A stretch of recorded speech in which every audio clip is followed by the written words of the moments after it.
Welcome to the Rock Interview Series with host Thomas S. Orwatt Jr.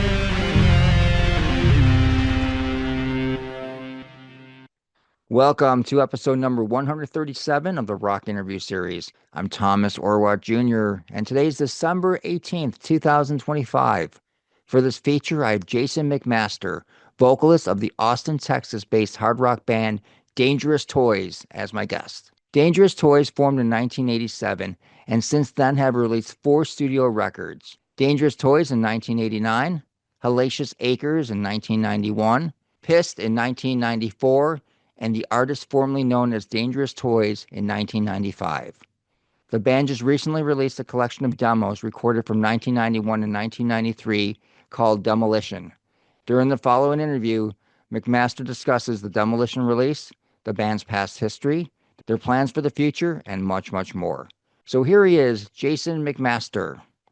Hey everyone, welcome to the final episode of 2025 of the Rock Interview Series, and we are going out in a bang. We have Jason McMaster of Dangerous Toys with us today. Jason, how you doing, man? I'm good, and yourself?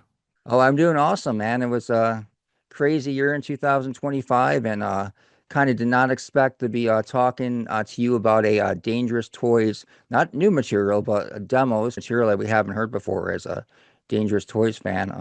So how long was this in the process of putting out? Was this something that you've been working on for a while, or did it just kind of come up and you gave the tracks to Cleopatra and they put it out, or how did that work? More or less the latter that you said is about right.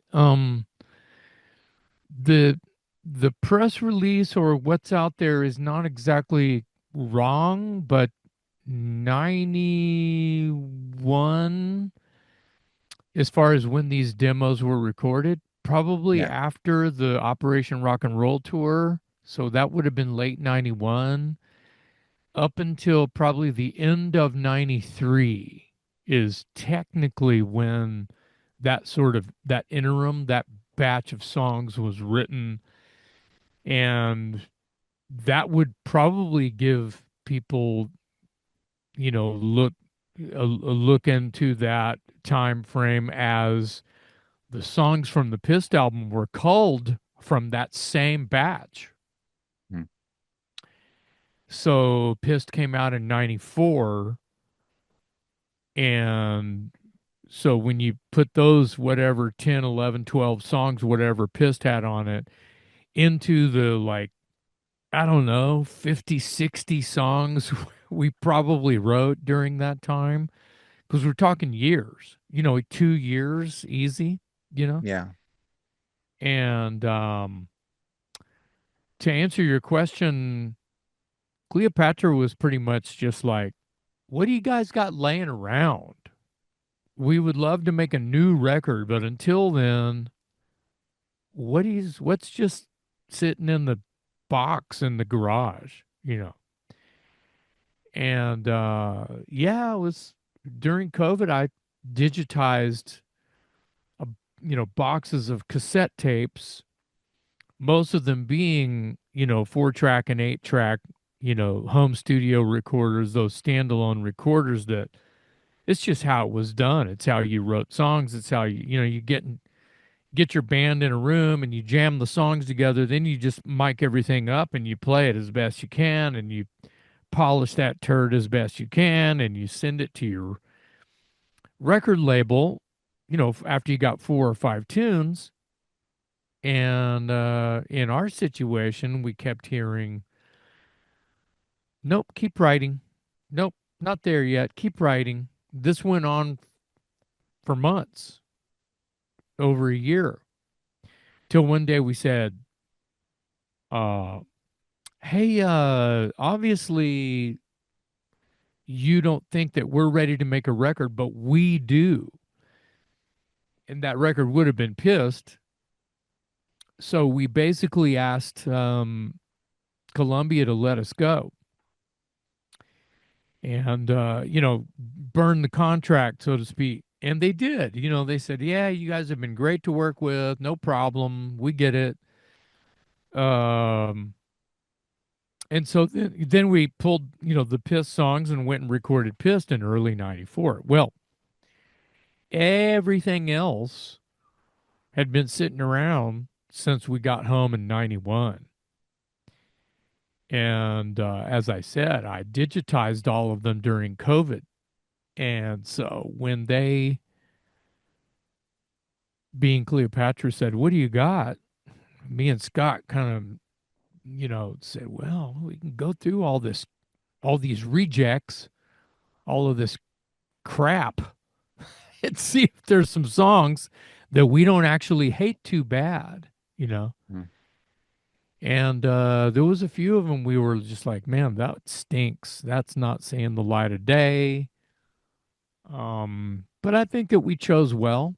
But there's enough tunes we could probably do Demolition 2, Demolition 3, Demolition 4. That's not the plan, right? But we've got a lot of scrap, Yeah. as I'll call it, right? Yeah. It's pretty much the first Dangerous Toys like original material release since 1995. So I mean fans are, pretty anxious to hear new stuff from you guys. And the reaction of it has been pretty amazing, just reading like going on Facebook and social media and seeing how the fans have been reacting. I mean, it must show you that, you still have a fan base out there, a loyal fan base, and they're really starved for new Dangerous Toys material. Yeah. That's very not kind of them to say things about songs that we kind of sort of have a stick up our ass about. We, since we were being told, by people we trust, no, you're not there yet, keep writing. And then just deciding on our own is like, screw them, these tunes are pretty good. And then going and pulling the best we had, which, like I keep saying, was the Pist album. Yeah. We chose well off of that because Pist is great and gets awesome fanfare still, and has, a few songs from it in our set that line right up with a few tunes off of Hellacious Acres. And then our set is, normally, based off of the first album because it's a classic. And so I feel like me and Scott chose well when we went through all these. Since they were off of a cassette, there's no, the cassettes were mixed and not necessarily mastered, but they were mixed down from a cassette original, multi-track to another cassette, right? So the generation quality was not good. And even, I will confess there are, and it says in the liners that a few of the tunes were demoed in a real studio, but we didn't have those master reels. We didn't have 1-inch, half-inch reels, master tapes. We had cassettes. Dumbed down, fifth generation, whatever, cassette burns, and the tapes are rickety and falling apart. So we broke out the old turd polisher and got them to sound just as good and as clean as we could, and turned them in and said, well, let's just hope for the best. And made for a fun project. When you were shopping these new songs for the third record, were any of the songs from that actually appeared on the Piss record, were any of those rejected, or was it just these tracks that we're listening now to on Demolition? That's a good question. To be clear, we were on CBS, sold to Sony Music at the end of '89. So this would have been Sony. Would have been Columbia. So Sony Columbia was just rejecting everything. We didn't hear anything like, oh, this one's pretty good and that one's pretty good. They were just cold rejecting, because every 4 or 5 songs we would send them, we heard the same thing, and that was, nope, keep writing. So yes, it would have been songs that ended up on Pissed that Sony was rejecting. When you decided to leave Sony, were you able to walk away with your masters from the first two records, or did they keep those? They kept those. They still have those. They're still licensing whoever, Joe Blow can call them up and do a reissue of that. You got to pay fees, right? You got to Mhm. buy the licensing terms, right? So I think between 3 years, or I think it's 3 years, you can buy the rights to reissue that. And that's probably going to happen. But the point is they still own the masters. We could probably go in and negotiate some kind of deal with a lawyer to get our masters back, and it would probably be no problem, but we'd have to find the right lawyer because, we don't have any money. Yeah, So yeah, that's just it. yeah. You sometimes hear about bands like I know, Motley Crue, for instance, but I'm sure they probably had a little more money than you did at the They time have a when they, lot of money. We don't have a lot of money. yeah, when they left Elektra, they were able to walk away with their masters, and that was one of the things. And Elektra just wanted to get rid of them at the time because, I mean, that type of music just wasn't selling. So they just wanted to get rid of Motley Crue. And I think that's probably why Motley Crue was able to walk away the way they did, just to leave them alone, because I think it was a long-term contract that they signed with Elektra at the time, probably like a multi-album deal. Well, so was ours. Ours was a Or was it? seven album deal, and Wow. we got to make two, and that was very common.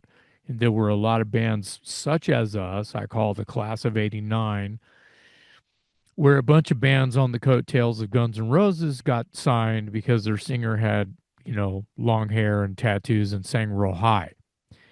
So, which brings me to the point that I've been making lately, that I feel grunge did not kill hair metal. Hair metal killed hair metal. And as a matter of fact, not trying to one up anything or be a pundit here, but grunge also killed grunge for the same reason Well, that literally. grunge killed grunge, and hair metal killed hair metal. It's oversaturation of a market until the climate changes, until somebody just goes, it doesn't matter what you wear or what you sound like. If the music is good, listen to it and buy it and support. So that's pretty much it, right? So that's kind of where we are, I think, as rock musicians. Is we just write what we feel and what sort of, fits our MO, and how we, what our instrumentation is that's how it's probably going to be. It doesn't matter, if we get together as a certain group of people with a hive mind, what's coming out of the speakers is what was happening that day between these people. So the chemistry, you know, whether it's right to you, if it's right to me, then that's all that matters. You know what I mean? If you're Well, going to write a song, I don't have to like it as long as you like it, right? yeah. As long Uh, as your emotion is correct, that's cool. that was a pretty crazy time though. Back in '91, I was a store manager of a record store, and it, there's no exaggeration when it said it just like happened, like, in a flick of a switch. Someone drew a line in the sand and forced everyone to think that way for whatever reason. There was a tastemaker involved that was calling the shots, that created these boxes where, oh, this goes in this box and this goes in this box. And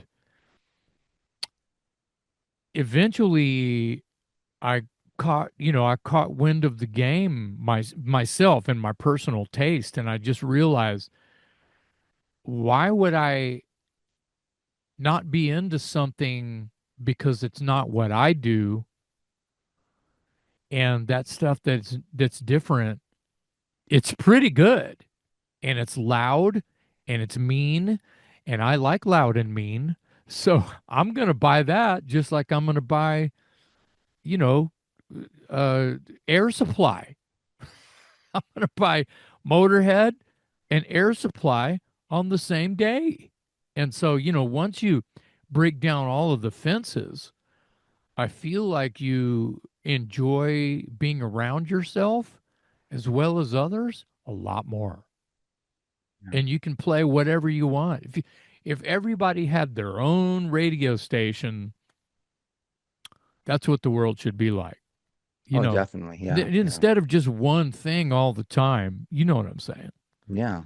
Yeah, So, definitely. so when you think about Demolition and where we were in that fairly, when you think about it, it was a fairly short lost moment, and I like to say it between, you know, the Hellacious Acres tour and the release of Pissed, which was a crazy time for what it is that we're sort of talking about, when everybody at Rolling Stone magazine, or everybody at, who had a pen and called themselves a music journalist, had an opinion about the Seattle sound versus, what MTV was hot on MTV, and how, anybody with anybody resembling Guns N' Roses may not have a chance.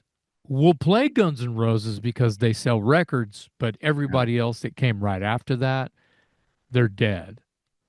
For them to be able to just like say that and call it law was a trip, and that's what you're referring to, and I think it's what people are referring to in record stores, or rock magazines, because what's on the cover is what's selling the magazine. Yeah. Were So you were you and your bandmates happy with the way that CBS then Sony promoted your first two records? I mean, they did pretty well. I mean, it, you were getting MTV play, and it people were definitely buying your records. yeah, I think that the team, the management and the label, and the production company that we were involved with, and we had fans fast, Yeah. and MTV was cool, and they liked us, and it seemed fair for a moment, and but we realized, everything is, what we're talking about is their goal is to sell ads and make money, and we might have been a flash in the pan when you look at it in this or that way, and whatever, fleeting moments are normal for an artist. It's okay. It doesn't mean that I'm not comparing myself to Michelangelo, but when you're someone like Michelangelo, he created for himself. He's not creating for you or me, He's convenient only to himself and his own artistry. And you have to remember that as an artist. Just because the masses are not knocking down your door and throwing money and roses at you, it doesn't mean they don't like you. They just are too busy following other trends. And that's fine too, man. I'm not mad about it. So it's kind of awesome that Cleopatra just thought this was a good idea, because it's probably not something that the band would have originally felt comfortable with. And I started to talk about that a little bit a while ago, a few minutes ago, when these songs, we were even uncomfortable with them, because we were being told, because of the climate, as you mentioned, being working in a record store, you saw it, you could cut it with a knife, and as quick as you rise, you can fall just as fast by someone else's sword, right? We didn't even, Yeah. we were just being ourselves, and you just had a job in a record store, and your job is to sell records for, to the public, and move the needle for your bosses, unless you own the company, but it's the same gig. Uh, you see what I'm saying? So yeah, Yeah. um, interesting that um, this is just a little bit of a celebration of that time, and we felt good about the songs that we wrote at the time, and I feel like there's some great hooks and some good melodies and some great uh, you know, moments on these old demos. And thanks to Cleopatra, we can share them with everyone now, good or bad. We for a second, me and Scott wanted to call the record "Warts and All," because it was very like, fuck it, let's just let them have it and throw it out there and see if people like it or not. It's pretty much, even if it was the greatest rock and roll record of all time, surpassing, it would be the same attitude. Oh, well, let's see what happens. I think it's the greatest of all time. I'm not saying that about Demolition, but who knows? Well, You don't know. yeah. You don't know. Well, I mean, really, realistically, you guys could have put out like, the White Album #2 or whatever, and it wouldn't have mattered at that time. I mean, Right. it's just people weren't going to listen. I mean, Yeah. you were, I Same mean, point. Yeah. your hardcore fans were going to listen, but I mean, you weren't going to like, break ground and get this like massive radio play and stuff like that, no matter what you released, just basically Yeah. because who you were. I mean, and Yeah. that's not fair. Well, it's war, Yeah. when you look at it in terms, right? So you win some, you lose some as far as the business end goes. As far as the artistry, as I'm kind of preaching here, that should be your number one, war right there, is just being creative, as creative as you can, and writing the songs that feel good for whatever reason or where you are as a creator. I think that is important. And these songs give a window into what we're doing in the jam room in 1992 and 93, to be safe. We Yeah. and we even you held up a copy of Hellacious Acres with our buddy Kevin Fowler's autograph in there. Um, it's funny, we toured in 93 with Kevin Fowler, and you saw it. Yep. And you know what that means? That means that you saw us play some of these songs that are on Demolition on that tour. I Oh, know wow. for a solid fact that we played Rhapsody and Barbed Wire. I swear we played One on One live, and maybe even one more. Wow. But it wouldn't have been Rock Shot Cowboy, Come Out Swinging, Rattle My Cage. It wouldn't have been those. It wouldn't have been the sort of ballad song called Burning Bridges. It wouldn't Right. have been those. But I know for a fact, because you can find them on YouTube and old set list and stuff that I might have laying around. Rhapsody was on there. One on One Live was on there. It's So, crazy. It's crazy, right? You saw us yeah. play those live. So did Kevin play on any of these demos? No, No. Okay. no, because some of these those songs in particular were already written when Okay. Kevin came in and took Danny Aaron's place.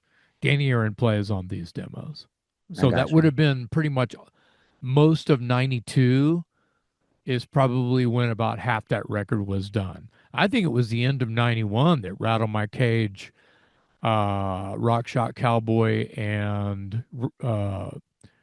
Backstreet Girl were recorded. That's 3 out of 4 tunes that were demoed in a real studio, that were, I believe, paid for by the publishing company at the time, because they were gunning for us. We were pulled off the road to go make a new record.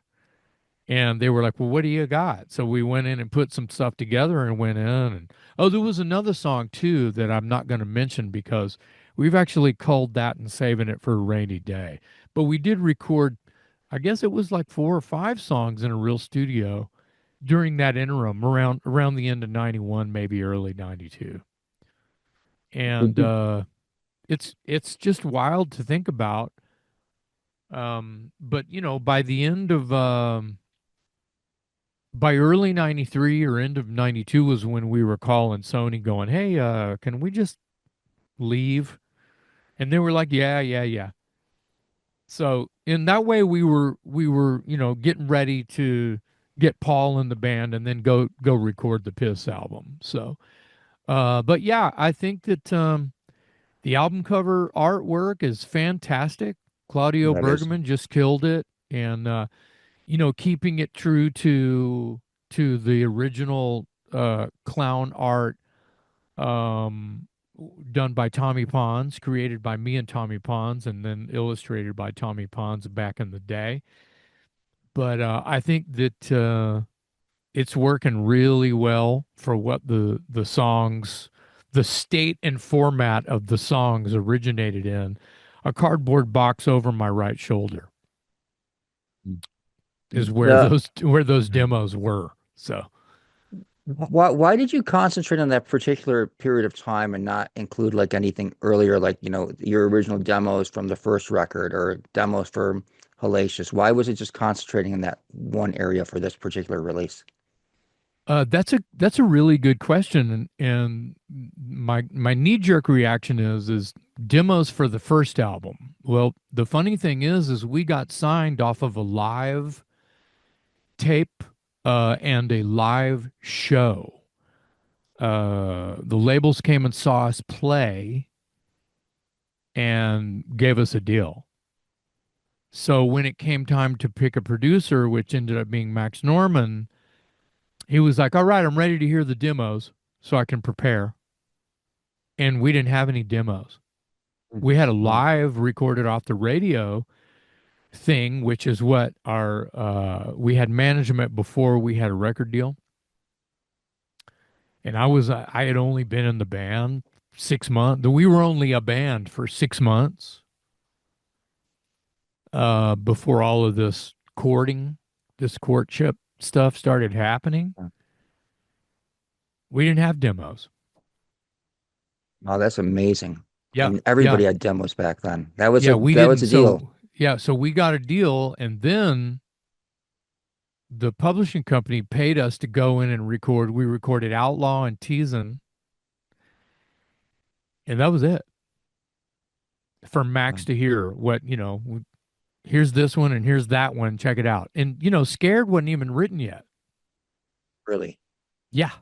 So you had your deal like done before Scared was even written? Yeah. Wow. Yeah. We had Sport and Woody.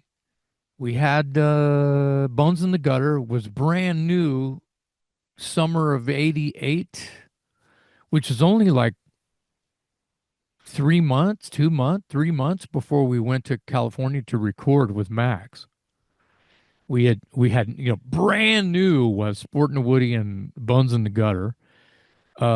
Tin Boots and Scared, where I think the last two, That Dog as well, those three were the germs of those songs were just being manifested. And then when did the logo come in, the Beelzebub? When was that created? At what Yeah, that point? would have been in early '88 when we I started working with these guys under the name Dangerous Toys, which is a brand new name because they were called something else and I was in another band. So when we finally conjoinal, right? We had to come up with a name fast. And that was a thing where we hadn't even played live yet, and there was a booking agent that the band that all those guys were in when they had another singer, they were called Onyx. They were like the house band. They would sell out this club called the Back Room all the time. And so it was the booking agent from the back room calling, hey, I know you got a new singer, but man, we need you guys back in here. We got to do this. And the guys were like, we can't go in under that other name. We have to come up with something, hey guys, what what are we going to call, yelling into the jam room. And it's like, oh, I don't know. I saw this bumper sticker, bad boys play with dangerous toys. That's good enough. And that was it. We hate it. We didn't really like it that much. We can change it later. We just needed something to get back in the club and make a few bucks so we could eat. Well, it stuck, didn't it? Did, and I thought it was a great name. I thought it was a great name. Yeah. Well, we didn't know. It was literally a 5-second conversation. Something off a dumb bumper sticker. So that's okay. We survive. We're still surviving it. We're living with it. A long years later, and then and then the rest is history. We started messing around with original tunes. The first song I wrote with these guys was Here Comes Trouble. And that song was called No More. And it had their other singer's lyrics. And so we just, you know, those disappeared with the other singers. So it's like, well, we got this tune, and they've put a boombox version of it together. And I went home and wrote those lyrics. And I was still real new to writing lyrics because in my previous band, the guys in the band, they wrote all the lyrics. Yeah. They didn't write the melodies. They didn't tell me what notes to sing and where. They would help me put the song together, but they didn't write anyway. So this was all new. I had a new job, and that was write the lyrics and put the melodies, and that's a big chore for someone who's kind of fairly new at it. Yeah. And anyway, it grew from there, and it grew fast. So from like around March of '88 into the summer, we had to come up with a full record and at some point record demos of at least a couple songs so our producer could know what we sounded like other than a live tape. Yeah. Pretty Why pretty did you, trippy. yeah, I had one Yeah. of the very first editions that came out since I worked at a record store. That one right Oh there. yeah. There's the actual, well, you can't really say it that well. I've got the Yeah, that's picture disc right I here. have a couple of those. I love those things, man. Yeah. Those Yeah, it are was pretty cool. cool. I mean, that really got your attention. I mean, when there was so much music coming out, Yeah. that was something that was definitely an attention grabber. That the Yeah. logo and the graphics were amazing. Yeah, and I didn't remember our constituents or other bands from that era having anything like that coming out. You Right. didn't see a whole lot of that all the time. So No, no, it's a there very there smart was move. there was some people investing. There was people hoping that with what we had going on, when they saw that clown and they heard the band, they were, oh, I get it. There's a screaming demon going on. This is nightmarish but funny and humorous. This is like watching Evil Dead. You're scared, but you're laughing because it's weird. And I think that kind of worked a little bit for us. But Sure. you asked about demos for Hellacious Acres. It's kind of the Yeah. same thing. We were on tour with the Cult and they pulled us off. It's like, are we selling units? Oh, yeah, you're moving a lot of units. Then why are we going home? Well, the window of opportunity for you to make a second record is closing. It's like, wait a minute, what are you talking about? And so I feel like we could have milked the crap out of that first record for another 8 months, Oh yeah, for sure. but we didn't. They pulled us off the road with the Cult, and we were doing great with them. We were selling T-shirts, we were selling records, and then That would who? never. I'm sorry. I was No, just go gonna ahead. say that would never happen nowadays. No, You wouldn't pull a no. band off the road or make a record. You would just keep hitting the road as long as possible. That's right. But this is just before the digital age. This is just before any streaming. This is just before computers. This is just before that stuff is starting to hit digital downloading, whatever. So yeah, I mean, it was all analog. It was an analog world.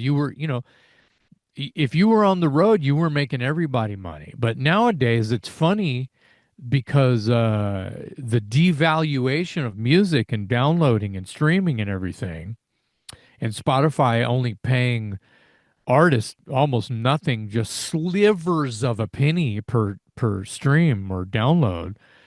Dude, it's terrible.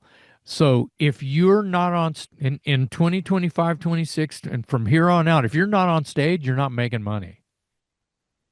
If you're not playing regularly, you're not making money. So everybody is turned into a t-shirt salesperson. You're playing a gig so you can sell merch. And Let, let, you get paid for your performance too, but where you're really making it work is by merchandise. So Yeah. A lot of artists are very anti Spotify because of the fact that the payout is horrible. But let's look at it from a different angle. I mean, you're getting a lot of people that are on Spotify that are like listening to things that maybe they wouldn't have purchased. And because of that, they're getting interested in the band, and then they're going to their concerts. So it's kind of like reverse. I mean, for instance, like let's look at like the Goo Goo Dolls, for instance, right? I mean, they're Buffalo always Band. I see your poster back there. exactly Yep. right, right. Mm-hmm. So a band that's, last like decade, last 15 years, still very popular, still playing amphitheaters, getting respectable numbers. But this last like year or so, Iris was rediscovered, blew up, crazy streaming numbers. Mm-hmm. The band, like that happened like right before their summer tour of last year. They're playing these same amphitheaters, but now, instead of getting like 80% like capacity, they're selling them all out. Mm-hmm. And now they're going out on tour for next summer and they're playing bigger venues. And Mm-hmm. all because of the fact that the Iris caught on again because people are like listening to it on Spotify, and the band really didn't do anything to cause that. It was just like, Right. TikTok and all this other stuff. So I think in that particular case, it kind of like works like kind of like a marketing like tool for the, Yeah. help the band get to that another upper level, maybe a little bit. Yeah, I understand that. I feel like it's a great way to, use as like an ad sense. Yeah. I think that people discover music all the time because the robots, the algorithms, and things are working without while you're sleeping to create these uh, playlists for people who just may or may not buy records at all. They might buy a concert ticket because, wow, what is this song? Heard it on a movie, or wow, was on with, a robot created my playlist today. I listened to one thing and it threw Iris on there. So I understand that very well, actually, because my stuff gets added to all kinds of hard rock playlists all the time. And it's not out of the woodwork because I was never a pop sensation, right? But the point is the same. It's the same great thing that could come from something like that. The tape trading scene in the early thrash metal days in the Bay Area and the New York area and even down in Texas, that's a way. The whole tape trade over to Europe and everything. The tape trading thing on the new wave of British heavy metal and also what came after, which would have been thrash metal, Metallica, and just start there. That's how it worked. Was the tape trading? Well, look at fast forward to digital marketing and age and everything. Spotify, if you will, it's the same thing. Algorithms are doing the same thing that tape trading did. I'll make you a mixtape. You tell me which ones you like, and I'll send you the full record or the full demo from this band that's pretty much unsigned and unheard of that's over here. Next thing you know, bands like Metallica are getting record deals and like big deals after they're on an independent. They go out with Raven, opening slot for Raven. In 3 years, they're not opening for anyone. So So the same thing. It's the same kind of model. And Yeah. that's appreciated and worthy of discussion and worthy of respect. But I will still badmouth Spotify because that's my intellectual property you're giving away. So yeah. Could But I could get you it. I get it.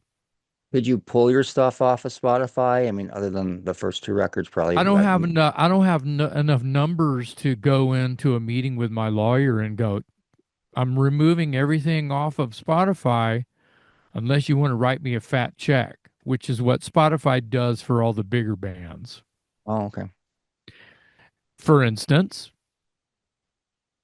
uh, Taylor Swift pulled that one. Um, Somebody made a deal. It was an old manager of hers, I think, made a deal with Spotify and then, looked at all the numbers and it was like, hey, something's not right. Said, well, these guys aren't paying you for for streams and downloads. Oh, we'll just take it all off of there. Then, at some point, this is a side note. She ended up re-recording all of her old Yeah. material that is the same stuff we're talking about, and reissuing the same material on her own label or a different label or whatever. And that worked for her to get that money back. It helped her recoup from lost sales. She had lawyers go in and negotiate a deal. That deal was probably made on the golf course because Spotify was going, oh my God, Spotify people are flipping out because Taylor is not on Spotify anymore. What do we do?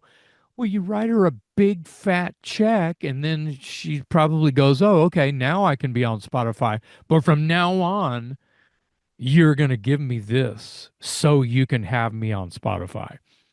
And I would like to say, and don't quote me on this, that other bigger bands probably have the same deal. And it's probably a clause that Spotify has worked up so they can have AC/DC and Metallica and Taylor Swift and whoever else that's hot shit on their streaming service.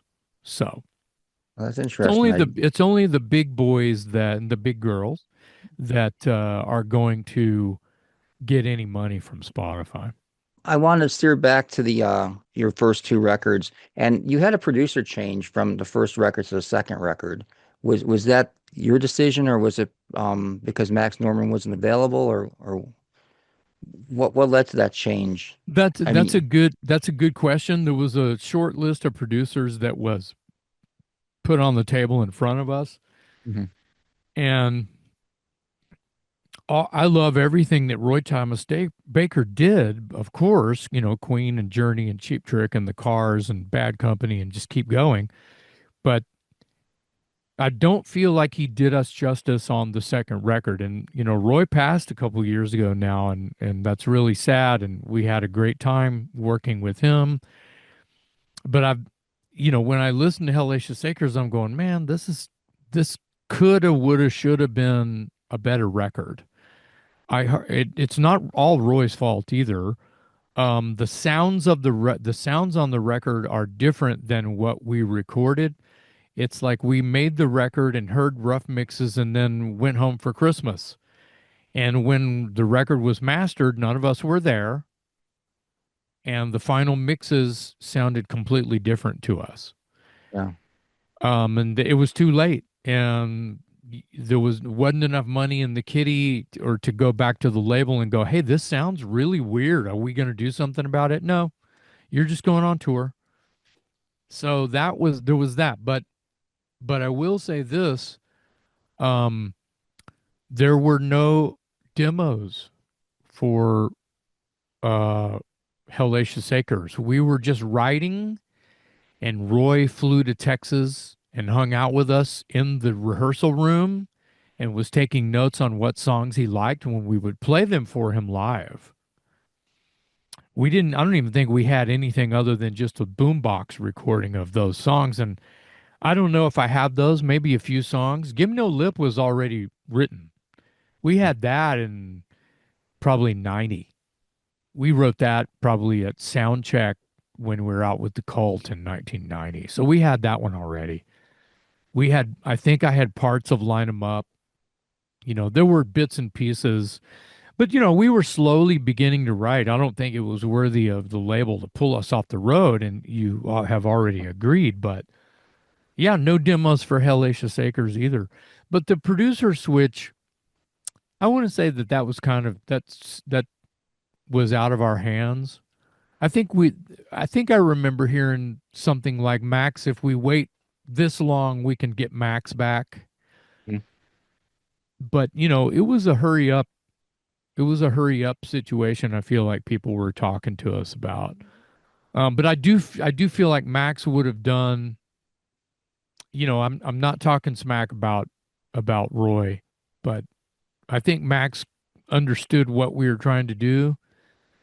Just because, you know, he did Ozzy and Megadeth and Dirty Looks and, you know, all kinds of bands that were just, whether they were thrashy or four on the floor, power rock, you know, they were just, I just think that Hellacious Acres was swimming in too much reverb and delay, and it was a little soft in some places, you know. Yeah. I Yeah. do kind of like the way that the backing vocals sound and the drums had potential. The guitars, like I said, were swimming. By the time the record came, by the time when we left, those guitars didn't have all those effects on them. Yeah. It's Did weird. Did the record at that time? I mean, every band kind of needed a ballad. I mean, that was a big thing. Release like a rocker and then follow up Sure, with a ballad. Was sure. Best of Friends? Was that something that was, did you want to do that as a band, or did the label kind of say, hey, make sure I, we get a ballad on this one? no, I don't remember the label saying anything like that. Okay, I remember showing up to rehearsal and the guys were working on it and Mike Watson already had the lyrics and everything and I was like, "Wow, this is great. Let's work yeah, on this and let's flesh this out." And you know, I really feel strong, super strong about half of the songs on Hellacious Acres. And let's go through them real quick. I'll only pick the cherries here. So, okay, Give Me No Lip, hmm, Gunfighter for Love, yeah.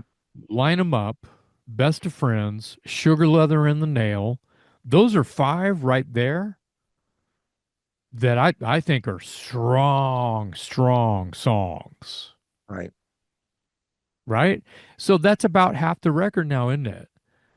So whatever's left over, Bad Guy, On Top, uh, Gypsy, Help Me Out. Angel on You. Angel in You. Angel in You. I like Angel in You. So that makes six cherries. But so there's four or five more on there that I think were not quite cooked yet. Yeah, and And then I you have the Bad Company cover on there also, feeling yeah, like and making love. a lot of people really like that cover song. And I'm not fishing for compliments from you, by the way, about the cover song. I just say that because I know for a fact that we would get hounded and hounded and hounded. Are you guys going to play Feel Like Making Love? Man, that's better than the original. And I would argue with fans going, dude, that was a secondary thought to put that song on there. We were shocked when Roy was like, that should be on the record. You guys sound really cool. And how the story goes like this. He walked into our rehearsal room one day and we were just fucking around with it. We were just kind of playing. Me and Danny were just jamming it, baby. When I think about, we were just messing around. And he goes, "Oh, you guys should do that on the record." Yeah. And he started taking notes on it. And I was like, "Wait, what? What?" And we just kind of looked at each other like we could have argued our way out of that, but once we started messing with it, it was kind of fun to play. Whether it Yeah, deserved a spot on the record or not, I don't know. But that sort of goes with, me sort of saying, like, I don't know if we were quite ready, maybe five, six songs, deep the record is, but not 10 or 12, you know. yeah. I disagree with you. I think they're all really strong tracks, and I think I think all your records, I mean, there really aren't any throwaway tracks. I mean, artists Wow. formerly known, I mean, that's a different story. I mean, it's you guys kind of reacting to like, what was going on at the time, and you do it well. You do it a Yeah. lot better than some of the other bands that was their thing.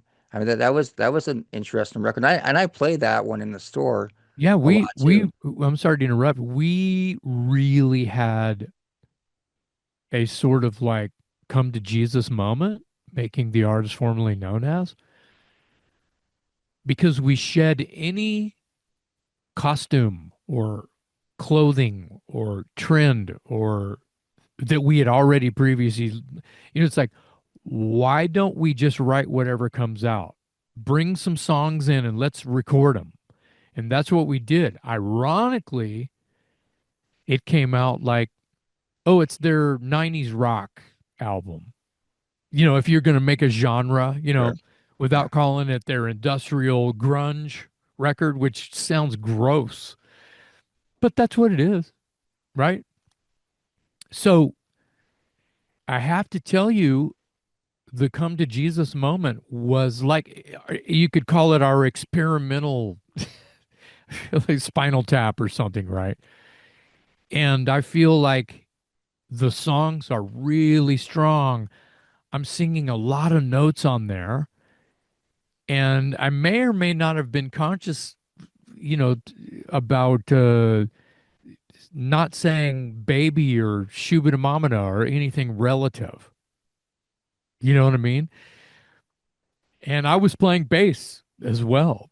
Yeah, yeah. So we had lost, there was a lot of things that I'll call them barriers that were keeping us from, even if we wanted to, it would have been more work to sound like we had previously, um, even on Pissed, uh, to create that vibe because Mike Watson was gone, Danny Aaron was gone. There was a whole side of beef that had been lopped off, and we were taking what we had, which was still good. I mean, me and Scott and Mike Watson main songwriters, but we didn't have Mike Watson. Mike Watson was not involved at all. So there's a vibe, I feel like, when Mike and Mark played bass and drums together, there's something different happening than when me and Mark play bass and drums together. And I'm more of a metal guy, on bass, so it's different. I'm not calling myself, Jason Newsted, but it's close.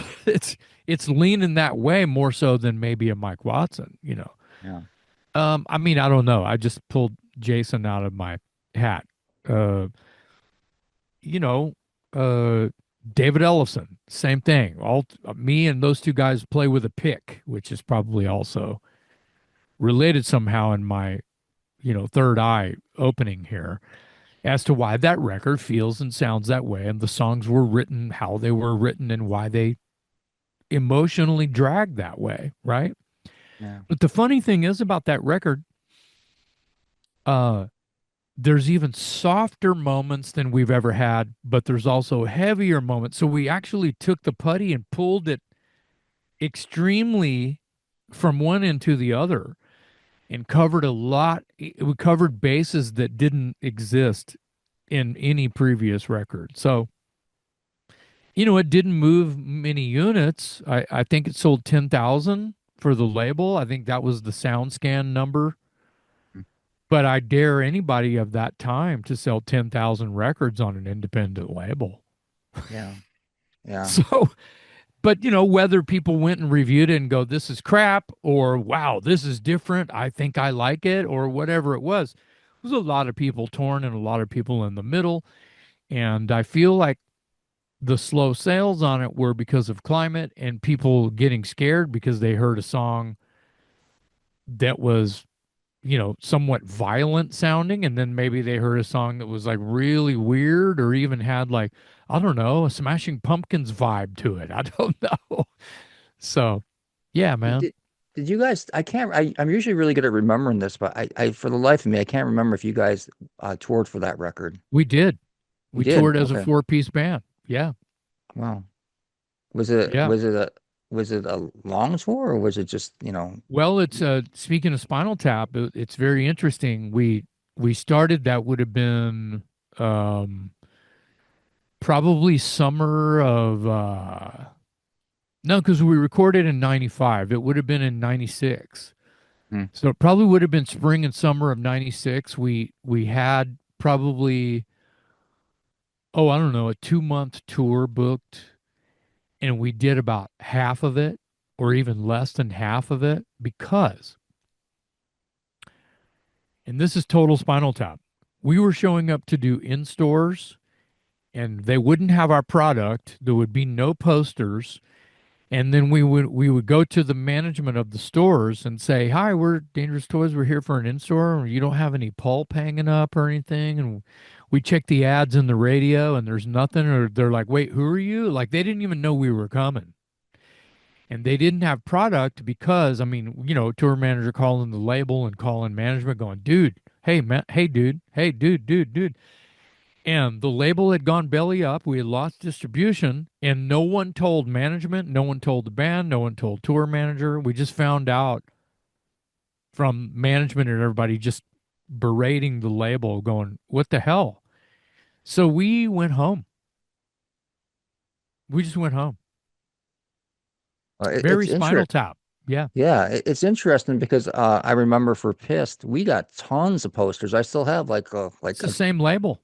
Yeah, that's what I'm Yeah, saying. It's yeah, but yeah, it's because I yeah. thought they did a really They good. went, yeah, they went big on Pissed, and I think that the guy was kind of running out of money and seemed a little shady on the last bit. You know, the last 6 months of the label's existence. I think there were bills not being paid. So, but I don't know. I didn't work there. I don't know. You know, I just know that I had to go home from a tour with no money. So. It sucks. All right, well, let's fast forward to now, and you have this Demolition demo record that's getting a lot of attention, and so obviously, people want to know what's going on with some new material. It's been a long time, and I know you've been playing a couple new tracks like in your live sets, and that. So Yeah. I know it's there. There's some written for it, but where do we stand as far as like a possible new release, new material by Dangerous Toys? Yeah, the calendar days are flying by, and we we honestly are going this is going to make us sound really lazy, but we just don't have we don't see each other very often. And so the songs that we do have were kind of written by me and Scott via email. He records some stuff, I record over here. He, gets with Mark somehow, some way, and we've recorded some vocals, and we've had to travel hours to go somewhere to be in the same room to get anything done. And that's kind of the issue. And when we're not at, this is truth, when we're not at our day jobs, we're losing money. And so this is, it sounds terrible, but when it's convenient for us to get together, we're usually preparing for a couple of shows we're about to do as weekend warriors, if you will, and not necessarily recording or working on this new riff that we have. So Cleopatra really wants us to put together a record. We have a contract. This has not been signed yet for a new record. And we have the contract. I don't think it's going to like turn to dust or anything, but we haven't pinned anything on it, and we still need about probably four more tunes to, for us to feel like, okay, now we have a record. Now we've got, 10, 11, 12 songs. So that's kind of where we are. But yeah, we're playing Hangman Boogie. We're playing Hold Your Horses. We played one called One's Too Many recently. There's a couple more that I don't want to mention titles of. But there's probably 6 or 7 tunes that I could confidently say that whether they're done being recorded or not, there's probably like 5 that we have done recorded. So yeah, I don't want to release an EP. That's just me. I want to release 10 songs, 11 songs. I get it. Yeah. I mean, Yeah, there seems that's kind of like the lazy way of doing things. I think that, throw out a you couple said it. tracks on Spotify and like, oh, here's an EP now. It's like, I don't know, us older Well, guys just want the full record because yeah, that's me what we're too. used to. Yeah, Yeah. I'm in the same camp as you, but here's the deal. I have a new record out by a project that I'm in called Night Terror, Yep. and it's a great record, but it's an EP. And during the making of that record, I'm like, "Where's the rest of the songs?" And they're like, "No, settle down, Jason. It's an EP." And I'm like, "Rats! I don't like this half-mast thing." And the response has been great, but I prefer it to be a full length. Yeah. Yeah. So Yeah. yeah, you're lazy if you can't come up with 10 or 12 songs, and you're lazy if you put out the EP. So I don't know which is worse. What are we going to do? We can Well, argue about it. yeah. So, would you be interested in like doing a long tour once this record comes out? I mean, is that something that you would entertain if the numbers match what you wanted them to match as far Well, as, hitting yeah, the road? it would have to be comfortable, Yeah. meaning the numbers would have to be right. I mean, we're not 20 years old anymore. We're not 30 years old anymore. We're not 40 years old anymore. I know it's See where depressing. I'm going with this. Yeah, So yeah, yeah. I think it's incredible to see people my age, our age, out there just killing it, doing like 30 shows in a row and just burning diesel. And I'm just like, you guys are warriors. And it really kind of sets, that old token, the men from the boys. You know what I mean? It's like, and there's a lot of them out there, man. Testament and Overkill and bands Yeah. like that. They are just road killers, and they stay busy and they're prolific. They make records, they tour. They make records, they tour. And it's just godly. But I don't, we don't have, speaking of the toys, because that's who we're talking about, I don't think that there's enough beans for them to put in bags to get us to say yes. That's unfortunate, and fans don't really want to hear that. But like I was saying, how we feed ourselves and our families and pay our mortgages is the same way everybody else does. We have day jobs. Yeah. So, that moment, it's probably not a good note to leave on, but that moment when you realize that this can be very fleeting and short-lived, the overnight sensation, if you will, about how you've got a record and you're selling a lot of records and you've got gold records on the wall. That doesn't mean you have money in the bank. There's a lot of middlemen. Unless you have a premium, multi-platinum, and then you hit it again and the same thing happens, you're going home at some point, right? Yeah. So that's just a reality, kids. That's just how it is. And you eventually, so in our story, it kind of goes like this. It's like, you have a crappy little disposable job. You're in this little band, and then, all of a sudden, boom, you're making a record with Max Norman. Bam, bam, bam. You're on tour with your idols in, like, I don't know, 89, 90, 91, 92. Oh, well, that's good. That's only 4 years of work, real work. And then you're kind of going, oh, damn. Hey, y'all hiring in here? You start thinking about, I got to eat. I got to pay rent. I got shit to do, and I can't be worrying about this, playing rock star shit. This is reality, man. I'm a human being. I'm not gonna just sleep on my friends' sofas forever because I had to do that for a while. And bless their souls, they are angels in my life. That's a chapter in my book about how I wouldn't be here if it wasn't for the people that believed that I had something viable at all, and they wanted to help. And now, they realize that, I'm still doing what I'm here to do, but not making it be just about me. I'm talking everybody who's an artist, right? Yeah.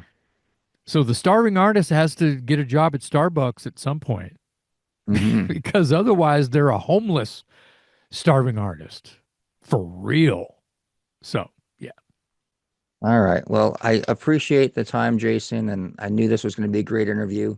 And I knew there was no way I was going to be able to get it to 30 minutes because you have so much great information. So I appreciate your time. But before we leave, we had a conversation a couple years ago, like before the interview started, about we both love the group Triumph. And Yeah. since they announced that they're going out on tour for the first time with the original three members since I think '87. I would just want to get your opinion on what you think about it, about Triumph hitting the road again, and having those three extra players playing along with them. Just as a Triumph fan, how do you feel about them getting back on the road? I think that if you can relive moments, create new ones, um, write new songs together, in any capacity at all, just pick one of those. In this case, it's probably reliving the old material as a celebratory tour for the fans. Tons of them have never seen it. They either missed it or they weren't born yet, and they get to live it and feel it and breathe it for pretty much as close as it can be. And I think that that's really great. Um, And those guys seem like they're in okay shape, and they'll probably be some very interesting moments, but you could say, well, Neil Peart's no longer with us, but Rush is touring. Good for them, man.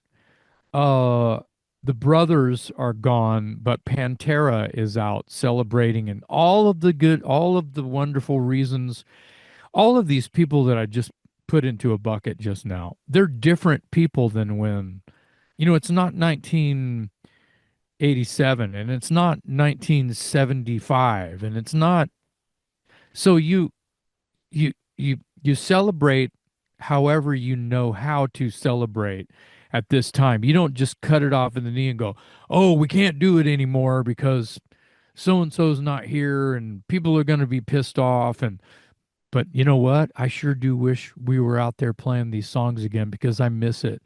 And I miss seeing everybody light up and smile and be happy just because of a silly song I wrote.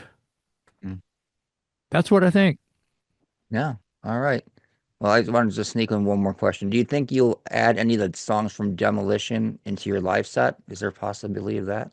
Well, it's probably inevitable, but I have the same answer I gave a while back. I rarely see those guys. We don't know how to play those songs anymore. Mm. So, we would have to sit around and learn Rock Shock Cowboy just to figure out what the hell is going. So, we don't have plans to like just have that be the new, songs in the set. But one of those could show up eventually. Never know. That's cool. All right. Well, Jason, thanks again for your time, and Thank you. have a happy holidays to you, and good luck with everything down the road. And maybe you'll get down to Buffalo one of these days soon. Wow. It's been a long time. I think it's We were 90. there in 94. We came back in 94. And there was snow on the ground. It was ice and snow on the ground. It was crazy. There was a band called, we played in this kind of like redneck bar. Yeah, Uh, Howdy, so it's called. I yeah, was and there. the opening, oh, sweet. That was a good gig. And the opening band was Po' Boy Swing. Yeah. And Yeah. and before that there was country line dancing. And I remember you Yes. going to me, you said, I'm from Texas. These people don't even know what like cow shit looks like. Oh, but I'm sure they did. I was probably just being silly. Yeah. With Yeah. all the line dancers, yeah. Yeah. All right Yeah. then. Well, have a good day. Thanks for having me, Thomas. All We'll right, hope Jason. to talk to you again soon. All right, take it easy. All right. Bye Bye. bye.